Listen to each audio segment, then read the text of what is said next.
Bonjour à toutes et tous, bienvenue dans cette première chronique que nous avons décidé de tenir en cette période si inédite, si spéciale. Nous sommes présentement en fin de quatrième semaine de confinement en France, et donc une chronique, vous voyez, faite depuis mon bureau, entourée de livres comme il se doit.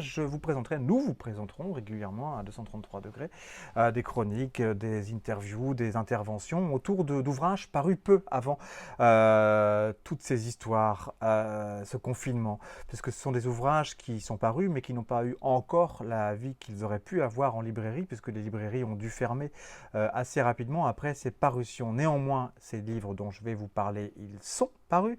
Vous pouvez donc les trouver en version numérique et vous pourrez aussi les retrouver sur les tables des librairies une fois que celles-ci auront relevé leur rideau. Je vais donc commencer avec le nouveau roman d'Alexandra Schwarzbrod, Les Lumières de Tel Aviv, paru le 4 mars chez Rivage.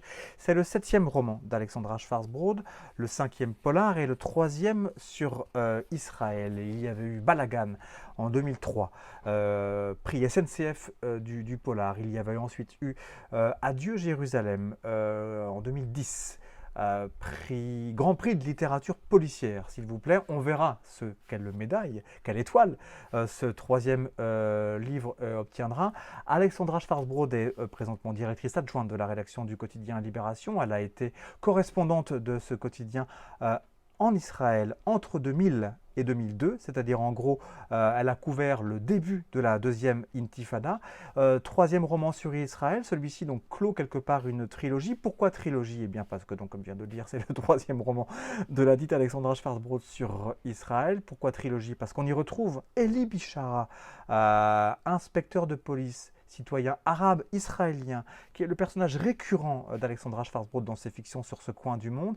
Pourquoi j'ai dit sorte de trilogie? Eh bien parce qu'à la différence des deux autres livres sur la question, eh bien celui-ci ne se passe pas à l'époque actuelle, mais dans un futur. Il se passe dans quelques années. C'est donc une politique fiction, c'est donc quelque part aussi de la science-fiction. Nous sommes ici en Israël, donc, ou plus précisément dans le Grand Israël, parce que ça y est, la Cisjordanie et la bande de Gaza ont été complètement annexées. Les ultra-orthodoxes ont pris le pouvoir complètement partout, soutenus par les Russes, qui ici ont donc accru leur contrôle et leur mainmise économique, militaire, influenceuse sur cette région du monde et le Moyen-Orient.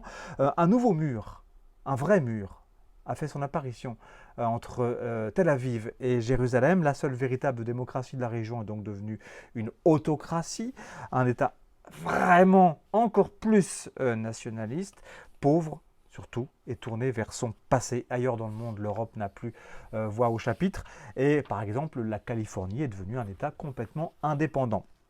Le monde était devenu une succession de murs et de cloîtres. On ne se voyait plus, on ne se parlait plus. Après la débauche de communication ouverte et de sociabilité des débuts du XXIe siècle, les peuples s'étaient repliés sur eux-mêmes, coupés les uns des autres. On ne disait plus la communauté internationale, mais les communautés du monde, écrit Alexandra Schwarzbrod en page 25.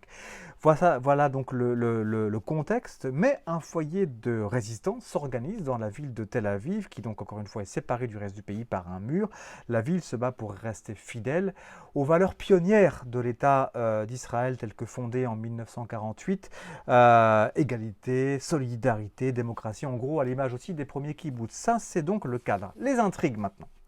Ou plutôt, oui voilà, je ne veux pas dire l'intrigue, mais les intrigues, car comme toujours chez la journaliste et romancière Alexandra Schwarzbrod, il y a plusieurs fils qui cousent ensemble une intrigue globale et une histoire. On a ici le chef du gouvernement qui veut développer encore une fois une nouvelle arme qui permettra encore plus facilement, dit-il, de gérer, dit-il aussi, et de protéger, dit-il aussi, gérer son pays. On a aussi son adjoint à ce chef de gouvernement qui est chargé de mettre en place ce nouveau système, cette nouvelle arme, sauf que cet adjoint, eh ben, il est pris dans un cas de conscience personnel et puis il se tire. Il va à Tel Aviv, il plante sa propre compagne. Pour en savoir plus, lisez le livre. On a un Palestinien qui vit dans les grottes quelque part, planqué dans les grottes du Grand Israël et qui doit échapper aux policiers, d'autant plus qu'il a avec lui une autre femme palestinienne qu'il a décidé de prendre avec lui, de prendre en charge. Voilà, je cherchais le mot. Et on a enfin le fameux flic, Bichara, dont je parlais en début de chronique, en poste à Tel Aviv, sauf que ce Bichara, eh bien, on vient lui dire quelque part dans l'histoire que de l'autre côté de la frontière, il y a une Turque, une femme turque, une libraire turque. Celles et ceux d'entre vous qui ont lu les précédents romans d'Alexandra Schwarzbrod savent que cette libraire turque, c'est l'amour de la vie d'Elie Bichara, et qui va être prêt à tout pour la retrouver. Mais faut-il permettre à cette libraire turque de passer la frontière et de venir en Israël? Faut-il lui permettre et faut-il faire en sorte qu'elle passe le mur pour arriver à Tel Aviv et rejoindre Elie Bichara? Eh bien ça, vous le saurez ou pas, en lisant ces fameuses lumières de Tel Aviv, donc d'Alexandra Schwarzbrod. On a donc amour, résistance, géopolitique, ce sont ça, les lumières de Tel Aviv.